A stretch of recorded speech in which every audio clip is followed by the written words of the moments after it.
खबरो न लेलू अब तो नंबरो न देलू हो। जहिया से शादी कैलू हालू न पूछेलू हो।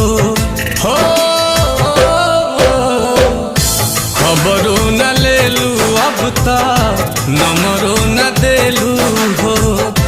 जहिया से शादी कैलू हालू न पूछेलू हो। सही सतैबू काहे जान चन चन कहत रही सचहू में चान भइलू मुँहले पयबू काहे जान चन चन कहत रही सचहू में चान भइलू।